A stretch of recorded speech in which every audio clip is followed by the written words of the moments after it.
Changes coming to address the backlog at the Supreme Court. The disabled community pledges to keep fighting for greater inclusion. And in sports, Evan Lewis, now one of the top 5 T20 batsmen in the world. Credible, balanced, committed. This is the CBC Evening News. Very good evening to you. I'm Lisa Broom with the CBC Evening News.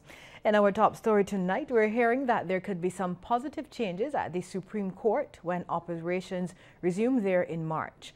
Attorney General Dale Marshall says 3 new judges are expected to be added to the roster to help ease the backlog that has been created.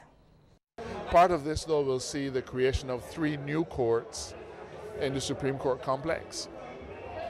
And these 3 new courts will facilitate the addition of temporary judges in the first instance. Hopefully we'll be able to move to increasing the number of permanent judges. But the country will have heard that we are proposing to bring in temporary judges to help us with the backlog. Our challenge is those judges were to have been brought in the first instance in January. But we've had, because of the difficulty, we had no place to put them.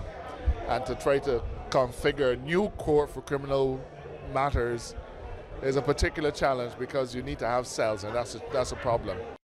The Barbados Council for the Disabled has pledged to continue to fight for the full inclusion of people with disabilities in the coming year.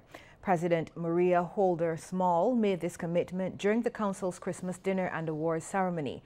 Sharika Griffith reports. 2018 has been a year of triumphs for members of the disabled community.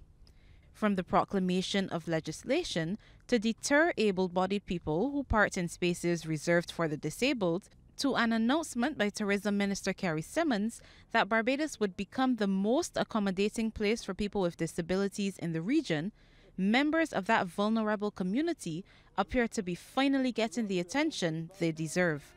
But President of the Barbados Council for the Disabled, Maria Holder Small, says there's still much to be done. We have seen strides made towards a more inclusive society, which embraces people with disabilities.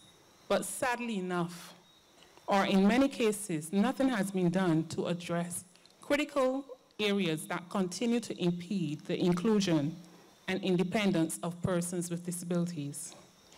There's still a lot more to be done. We must not let persons dictate and tell us what we are able to do, but rather we need to show them what we can do. Ms. Holder Small, whose tenure as president ends in June, was speaking at the Council's dinner and awards ceremony.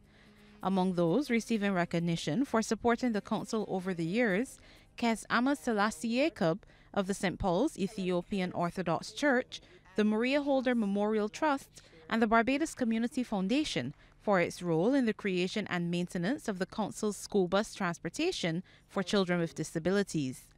The Barbados Association for the Blind and Deaf 2018 award went to Dorcas Aline, while the Barbados Council for the Disabled Special Service Award went to Elviston Maloney, president of the Barbados Blind and Deaf Association. The night concluded with performances by reigning National United Society of the Blind Calypso King, Mr. DJ, and RPB, who had the crowd rocking with several of his hits, including the Christmas classic, Maisie.